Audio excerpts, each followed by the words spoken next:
नमस्ते, आप सभी का स्वागत है। मैं हूं संजय दीक्षित और आज आरंभ में आपसे एक बात कहनी है। हम जयपुर डायलॉग्स चला रहे हैं और पहले दिन से हम ये कह रहे हैं कि हम भारत के लिए एक नया नैरेटिव बनाना चाहते हैं। और नया नैरेटिव क्या, बेसिकली जो हमारा बेसिक नैरेटिव है उसको इस्टेब्लिश करना चाहते हैं। जब नैरेटिव नहीं होता है तो क्या होता है ये आपने देख लिया। यदि आप सच को स्थापित नहीं कर सकते तो फिर ध्रुव राठी जैसे झूठे जो हैं उनका नैरेटिव चलता है और वो क्या करता है वो आपने चुनाव में देख लिया। इसलिए जो हमारी नैरेटिव बिल्डिंग एक्सरसाइज है, जो हमारा राष्ट्रीय नैरेटिव फंड है, उसको स्ट्रेंथन करने के लिए, हिंदू नैरेटिव फंड को स्ट्रेंथन करने के लिए कृपया हमारे सब्सक्रिप्शन प्लान्स को ज्वाइन करें और ऊपर दिख रहे QR को स्कैन करें। नमस्ते, मैं हूं संजय दीक्षित और आप देख रहे हैं दी जयपुर डायलॉग्स। आप सभी से अनुरोध है जो सब्सक्राइब अभी तक नहीं किए हैं और जो पहली बार आए हैं वे सभी कृपया सब्सक्राइब अवश्य कर लें हमारे चैनल को। आज हम बात करेंगे प्रधानमंत्री की उस मीटिंग की जो उन्होंने इटली जाने से पहले की। इटली वो शाम को गए और दिन में उन्होंने बैठक की और बैठक में जो भी रिपोर्ट आई है और बताया जा रहा है, ऑफिशियल सोर्सेज से भी बताया जा रहा है कि उन्होंने मिलिट्री के साथ, यानी कि उसमें आर्मी चीफ भी थे, एयरफोर्स वाले भी थे और उसमें NSA भी थे, उसमें डिफेंस मिनिस्टर भी थे, उसमें होम मिनिस्टर भी थे। और इस बड़ी और बहुत ही हाई पावर्ड मीटिंग में प्रधानमंत्री मोदी ने यह निर्देश दिया कि full spectrum counter terror measures लिए जाएं, जो भी हमारी कैपेबिलिटी है उसके पूरे के अनुसार। अब यहाँ पर पेच फंस गया है, हमारी फोर्सेस के साथ नहीं, क्योंकि उनको तो इसका अर्थ पता है, लेकिन जो हमारे भाई लोग बैठे हैं ना, वो ख़ास तौर से जो विरोधी पक्ष वाले जो हैं, जो इकोसिस्टम वाले जो हैं, जो चौबदार और सिपह सालार जो हैं आपके हमारे इकोसिस्टम वाले, वो कह रहे हैं कि भाई ये क्या मतलब हुआ, ये फुल स्पेक्ट्रम क्या होता है। तो मैं इन मूर्खों को बता देता हूँ कि फुल स्पेक्ट्रम क्या होता है। फुल स्पेक्ट्रम का मतलब ये होता है भाइयों एवं बहनों, यानी कि इसमें बरखा दत्त भी को शामिल कर लेता हूँ मैं। हालांकि बरखा दत्त आजकल ज़रा न्यूट्रल प्ले करने का प्रयास कर रही हैं। तो वो मैं आपको यह बताऊं कि उसका यह मतलब होता है कि यह पूरा जो ऑपरेशन है वो भारत की सीमा में ही सीमित नहीं रहेगा। फुल स्पेक्ट्रम काउंटर टेरर का मेजर्स का मतलब होता है कि जहाँ से टेरर एमिनेट हो रहा है, एमिनेट का मतलब जो उसका उद्गम है, तो जहाँ टेरर का उद्गम है आप उस उद्गम पर भी प्रहार करें। अब वो उद्गम पर कैसे प्रहार करें वो तो हमको और आपको कोई बताएगा नहीं, लेकिन उद्गम पर कैसे प्रहार किया जाता है वो आपने पहले देखा है। और उद्गम पर प्रहार करने का एक और तरीक़ा है जो मैं बता सकता हूँ। वो उद्गम पर प्रहार करने का तरीक़ा ये है कि सारे के सारे मदरसे आप कृपया बंद कराएं। मदरसों में जो शिक्षा होती है और जो मदरसों के जो इमाम वगैरह हैं वो सारे के सारे जो हैं इस समय काम कर रहे हैं वहाँ पे टेरर इनेबलिंग का। टेरर इनेबलर्स को हम किसी भी तरह से वहाँ अलाउ नहीं कर सकते। ये स्थिति बिगड़ी इसलिए है क्योंकि बहुत सारे काम पहले हुए नहीं। एक नॉर्मलसी का नैरेटिव बनाया गया। अब नॉर्मलसी का नैरेटिव बनाने को तो आप बना सकते हैं। आपने टूरिज़्म वर्सेस टेररिज्म का नैरेटिव बनाया। अब ये कितना गलत साबित हुआ वो हमने रियासी में देख लिया।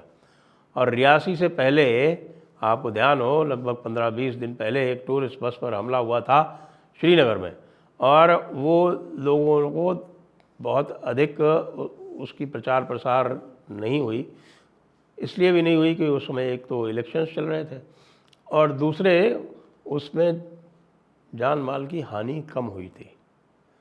तो यहाँ यह हम लोग कब से कहते आ रहे हैं, आपको पता है हम कब से कहते आ रहे हैं कि भाई ये जो है आँखों पर पट्टी बांध के मत रखो। ये सिचुएशन ऐसी होती है, ये सब मुक़ल्लिदीन हैं, जो तक़लीद फॉलो करने वाले लोग हैं।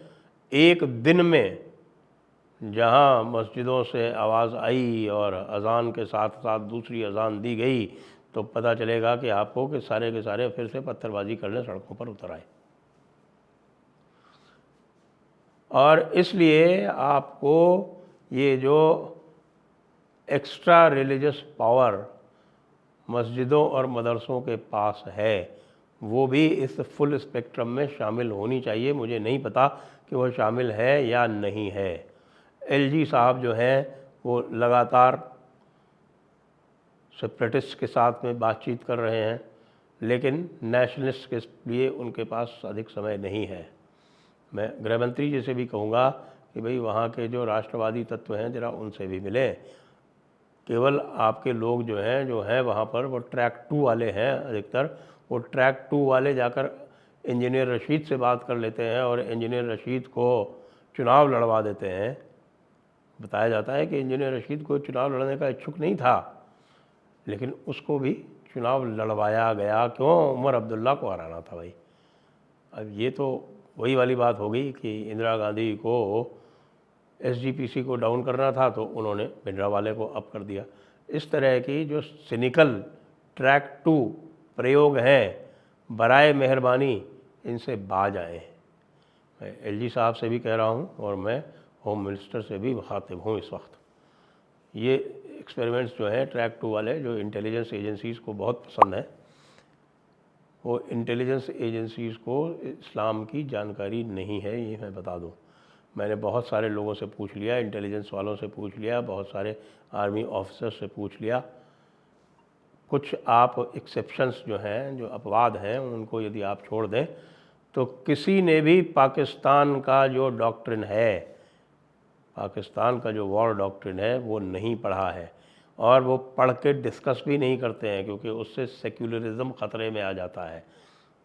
अब ज़रूर मैंने सुना है कि नेशनल डिफेंस कॉलेज में वो पढ़ाया जाने लगा है एज अ कोर्स मटेरियल, और वो है कुरानिक कॉन्सेप्ट ऑफ वॉर। लेकिन वो अगर Quranic concept of war national college में किसी को पढ़ाना है तो भाई जो लोग कुरान की जो चीज़ें लिखी हुई हैं उसमें उनका मतलब समझते हैं, उनको तो बुलाओ। उसमें ऑपरेशन वर्ड आया है बार बार। अब जितने लोगों ने वहाँ पढ़ाया है वो बता दें ऑपरेशन का मतलब क्या होता है तो मैं जान जाऊँ। यदि कोई इस तरह के आर्मी के वेटरन हों जिन्होंने कुरानिक कॉन्सेप्ट ऑफ वॉर पे as a course material study किया हो तो वो कृपया नीचे बता दें मुझको कि उस कुरानिक कॉन्सेप्ट ऑफ वॉर किताब में ऑपरेशन का मतलब क्या है। जिन्होंने जयपुर डायलॉग्स लगातार देखा है उनको तो पता है, लेकिन मैं उनसे अनुरोध करूंगा कि आप लोग कृपया वो उत्तर मत डालें। हैं, आप लोग डालेंगे क्योंकि आपको पता है, मैं बता चुका हूँ 20वीं बार। लेकिन मैं उन वेटरन से पूछ रहा हूँ या उन ऑफिसर से पूछ रहा हूँ जिन्होंने वो किताब पढ़ी है, कृपया ऑपरेशन का मतलब बताएं कि कुरानिक कॉन्सेप्ट ऑफ ऑपरेशन क्या है। अब फुल स्पेक्ट्रम में क्या क्या हो सकता है उन संभावनाओं पर चर्चा कर लें। फुल स्पेक्ट्रम में ऑपरेशन सर्प विनाश हुआ था 2003 में। सूरनकोट में पूरा एक क्षेत्र था, पुंछ और राजौरी के बीच में, पुंछ के पास में था, वहाँ पर पूरा सैकड़ों बीघे का क्षेत्र जो था वो कब्जे कर लिया गया था और वहाँ पर बाकायदा एक ट्रेनिंग सेंटर चलाया जाता था। वहाँ पे भी इसी तरह की गुफाएं थीं और घिरा हुआ था, गहरा जंगल था। फिर उसमें बहुत लंबी चौड़ी फौज बुला के ऑपरेशन सर्प विनाश किया गया था। सर्प उनको इसलिए कहा जाता था कि वो गुफाओं में छुपे रहते थे। वो गुफाएं जो थी वो सांप के बिल की तरह थी।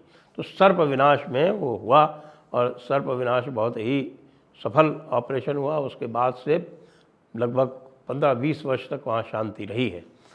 लेकिन अब जानबूझ के ये टारगेट किया जा रहा है, वो इसीलिए किया जा रहा है कि जो एक नॉर्मलसी का डिल्यूजन को क्या कहेंगे हिंदी में, एक मृग मरीचिका जैसी जो बनाई गई है वह 2-4 इस तरह के अटैक से ध्वस्त कर देते हैं। यहाँ पर जो थिनिंग हुई, जब यहाँ से कुछ ट्रूप्स विड्रॉ करके और भेजे गए चाइना बॉर्डर पे, उस समय से लगातार पाकिस्तान यहाँ पर डिस्टेबलाइजेशन की एक्टिविटी में लगा हुआ है।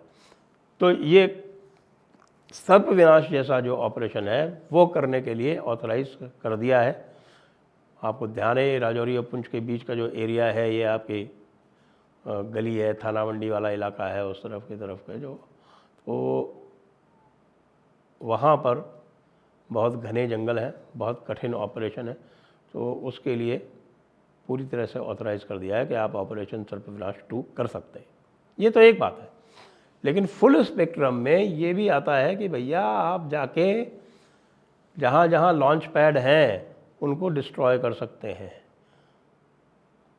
अब मुझे ये नहीं पता कि आर्टिलरी फायर उन पर करेंगे कि नहीं करेंगे, लेकिन इक्की दुक्की आर्टिलरी फायर तो हो ही सकती है, क्योंकि आपको ध्यान है कि ये जो सीज़ फायर है ये तो मुशर्रफ के टाइम से लागू है, और सदैव हम ये बात करते थे कि भाई इतने सारे सीज़ फायर के उल्लंघन हुए। तो सीज़ फायर के उल्लंघन हुए तो भाई आप भी 2-4 उल्लंघन तो करो, खाली वही उल्लंघन करते रहेंगे। 2-4 उल्लंघन करो, थोड़ा सा उनका जो वेस्टर्न बॉर्डर पे जो डिप्लॉयमेंट है उसको थोड़ा डिस्टर्ब करो ना, कभी थोड़ा सा कुछ लोग आप भी अंदर भेजो, उनके पीछे से किसी चौकी पे मान लीजिए हमला हो जाए, और अननोन आजकल बहुत सारे लोग हैं।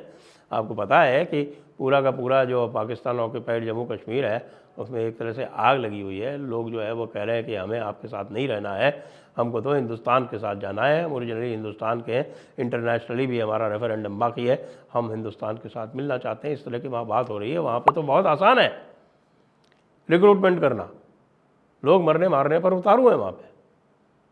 तो फुल स्पेक्ट्रम में ये सारी चीज़ें आती हैं। फुल स्पेक्ट्रम में अननोन गनमैन भी आते हैं और नॉन मिलिट्री ऑपरेशन भी आते हैं, जाके सीधे लॉन्च पैड्स को डिस्ट्रॉय करना है वो भी आता है। और क्या पता, और इस तरह के जो लॉन्च पैड है वो पीछे से आके अफ़गानी जो हैं वो टीटीपी वाले वो कर दें, और टीटीपी ने कोई ये कसम थोड़ी खाई है कि वो कश्मीर में नहीं जाएंगे, कुछ भी हो सकता है। तो ये फुल स्पेक्ट्रम ऑपरेशन अब इनके खिलाफ होगा। इसलिए आप लोग अब बिल्कुल निश्चिंतता से और पूरे फोकस से, निश्चिंत अवश्य रहें लेकिन फोकस भी ढीला नहीं हो, देखते रहें हर गतिविधि को जो भारत की सेनाएं और भारत के जो सुरक्षा बल हैं वो करेंगे। आज डीजीपी ने भी जम्मू में ये कह दिया कि जो लोग इनेबल कर रहे हैं ना, जो इनको सहायता दे रहे हैं, उनकी भी खोज खबर अच्छी तरह से ली जाएगी। तो full spectrum counter terror operation अब होने जा रहा है। जय हिंद, जय भारत, वंदे मातरम।